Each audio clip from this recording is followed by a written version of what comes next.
Assalamualaikum warahmatullahi wabarakatuh. Pemirsa, Alhamdulillah, wassalatu wassalamu ala Rasulillah. Pemirsa, mungkin Anda sering mendengar istilah curhat. Setiap orang punya masalah, maka yang paling nyaman agar masalahnya bisa jadi ringan, maka dia curhat. Bagaimana kira-kira perasaan Anda pada saat Anda mendapatkan sosok orang yang dewasa, bijaksana, yang bisa Anda ajak untuk berbicara? Pada saat Anda mengajak dia berbicara dan dia bisa memberikan pendapat-pendapat dari curhat yang Anda sampaikan, Anda luapkan semua. Lalu kemudian dia memberikan ide yang sangat luar biasa membuat Anda merasa ringan. Kira-kira pada saat setiap Anda mendapatkan masalah, tidakkah Anda ke orang yang sama curhat, kemudian tambah lagi dia orang yang bisa menjaga amanah? Tentu Anda akan terus kepada dia. Pemirsa rahimani rahimakumullah. Apakah Anda tahu dan sadari bahwasanya hakikat daripada doa kepada Allah itu adalah curhat. Kalau seseorang itu curhat kepada Allah, atau tadi curhat kepada manusia, lalu dia bisa mendapatkan pendapat, dia merasa bebannya ringan, maka berarti itu satu hal yang luar biasa. Ya, dia cuma manusia, hanya bisa memberikan ide. Tapi kalau Anda curhat kepada Allah, itu bukan hanya sekedar Anda diberikan ide, tapi Allah subhanahu wa ta'ala akan menyembuhkan penyakit Anda, akan memecahkan permasalahan Anda, akan memudahkan jodoh Anda, memperbanyak rezeki Anda, memperpanjang umur Anda, dan beragam macam hal yang Anda butuhkan. Pemirsa rahimani rahimakumullah, tinggal bagaimana saja satu hal. Bagaimana Anda bisa memahami syarat agar curhat Anda kepada Allah diterima, dan Anda akan mendapatkan jawabannya. Ada beberapa syarat.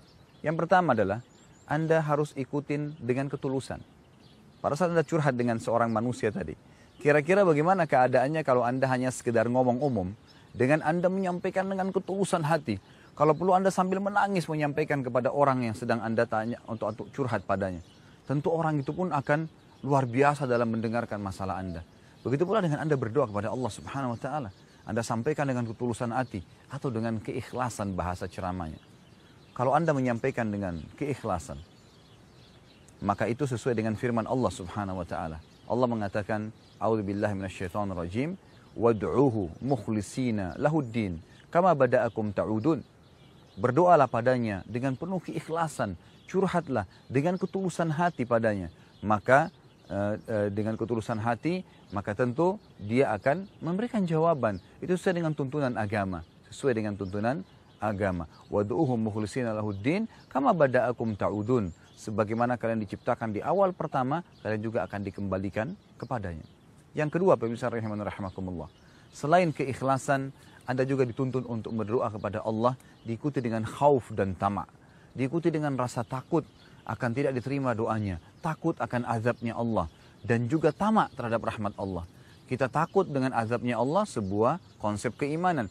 Dan tamak pun begitu.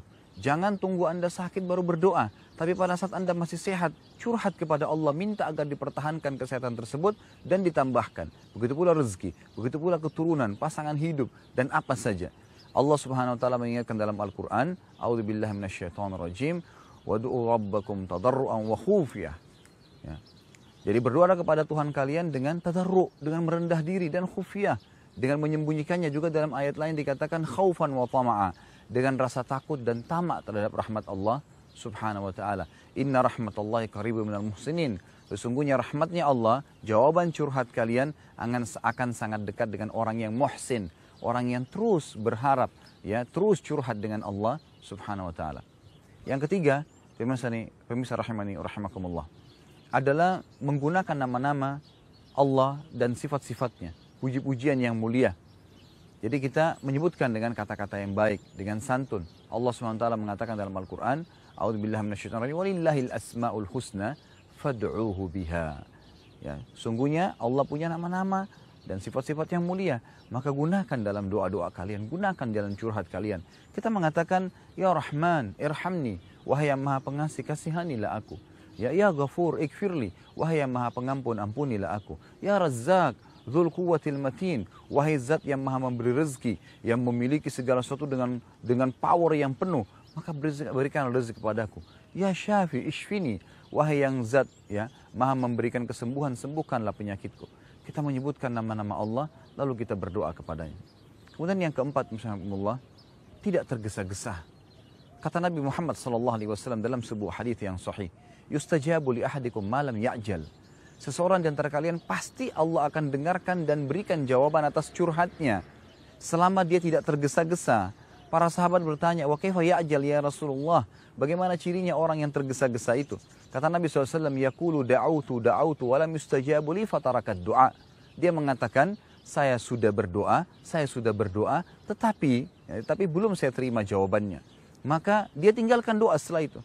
Anda perlu tahu satu hal, doa punya rate. Kalau Anda berdoa, pada saat Anda sudah mulai ajukan proposal doa Anda sudah mulai curhat kepada Allah Subhanahu wa taala, pada saat itu ada rate doa. Mungkin Allah sudah tentukan Anda kalau berdoa selama 5 hari, maka finalnya akan diberikan jawabannya. Terkadang kita baru doa 2 hari, kita sudah berhenti. Dapat pahala tapi target tidak akan didapatkan. Maka butuh tidak tergesa-gesa. Yang kelima, pemirsa rahmani rahimakumullah, tidak ada makanan dan minuman yang haram dalam tubuh Anda.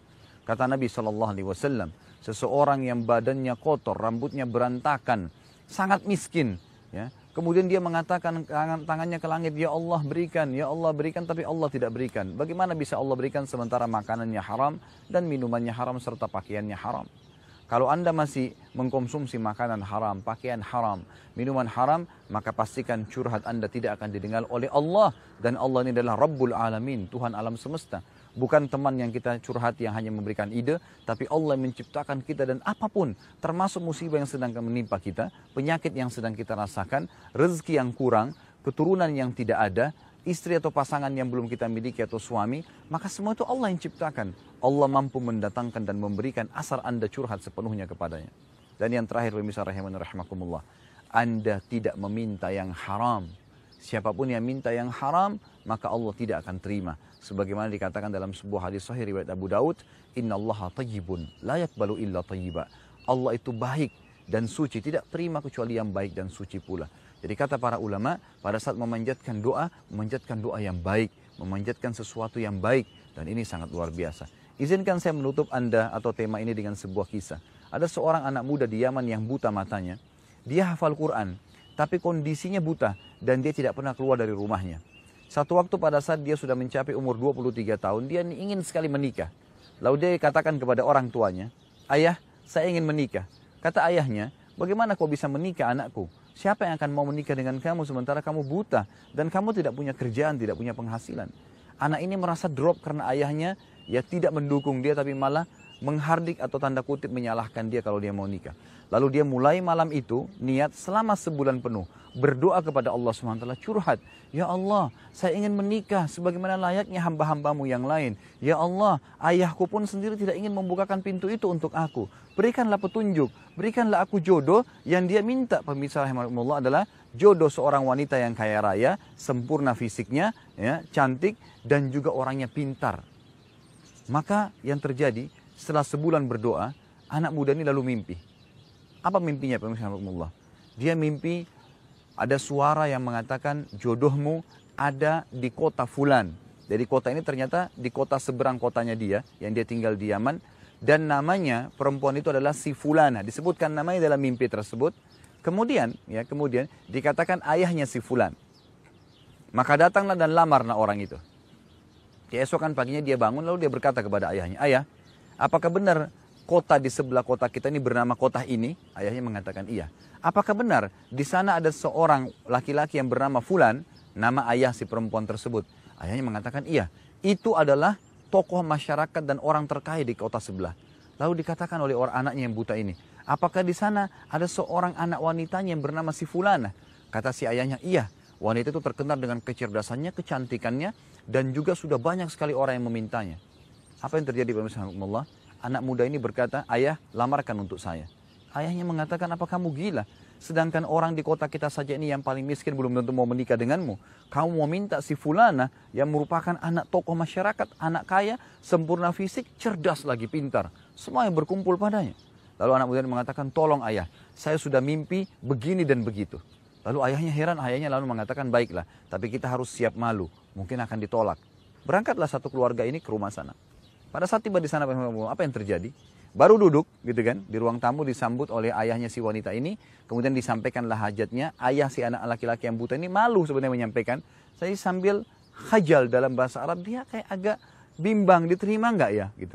Lalu akhirnya apa yang terjadi? Waktu disampaikan, saya punya niat anak saya yang buta ini, dia tidak ada kerjaan, tapi dia hafal Quran, mau minta anak Anda. Baru diucapkan begitu, ayahnya anak perempuan itu tiba-tiba mengucapkan kalimat yang luar biasa. Tidak masuk di akal seorang manusia gitu. Dia mengatakan, saya terima lamaran anak kamu. Ayahnya si laki-laki ini heran mendengar jawaban si ayah perempuan tadi. Anaknya dia buta, fisiknya biasa saja, kemudian tidak ada kerjaan gitu. Lalu ditanya oleh ayahnya laki-laki ini, kenapa Anda begitu spontan menerima anak saya? Kata ayahnya si anak perempuan, saya mimpi semalam bahwasanya akan datang jodoh anak saya hari ini dari kota kamu dan fisiknya, cirinya seperti anak kamu ini, buta matanya dan hafal Quran. Ini satu hal yang luar biasa gitu. Ayah si anak laki-laki ini terpukau. Si anak laki-laki ini pun kaget dengan berita itu. Lalu si ayah perempuan mengatakan, tapi saya belum ceritakan kepada anak saya. Sebentar tunggu, saya akan bicara dengan dia. Masuklah dia ke dalam rumah, lalu dia bicara dengan anak perempuannya. Dia katakan, wahai anakku. Setelah datang, dia ragu-ragu. Anak perempuan ini ragu-ragu menjawab. Tapi dia pun belum menceritakan mimpinya kepada anak perempuannya. Dia cuma mengatakan, wahai anakku, saya ingin menyampaikan sesuatu, mudah-mudahan kamu jangan salah faham. Sudah banyak orang yang meminta kamu, tapi selama ini kamu tolak dan saya pun tolak gitu. Tapi kali ini ada orang yang datang, yang menurut saya dia baik kena hafal Quran, tapi tidak ada kerja dan matanya buta. Begitu didengar, matanya buta dan dia hafal Quran, spontan anak perempuan ini mengucapkan satu kalimat yang membuat ayahnya pun kaget. Dia mengatakan, ayahku, terima dia. Dialah jodohku. Lalu ayahnya bingung, berkata, kenapa kau begitu mudah menerimanya padahal kamu belum melihat orangnya?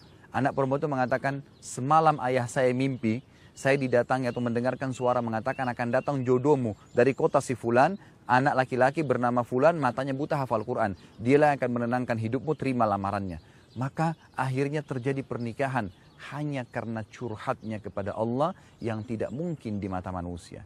Pemirsa rahimani rahimakumullah, itulah istilah curhat yang terbaik yang harus dimiliki oleh setiap orang muslim, hanya curhat kepada Allah Subhanahu wa taala. Semoga kita semua bisa curhat selalu kepada Allah Subhanahu wa taala, bermanja kepada Allah Subhanahu wa taala. Kalau ada benar dari Allah, kalau ada salah dari saya mohon dimaafkan. Subhanakallahumma bihamdika asyhadu an la ilaha illa anta astaghfiruka wa atubu ilaik. Wassalamualaikum warahmatullahi wabarakatuh.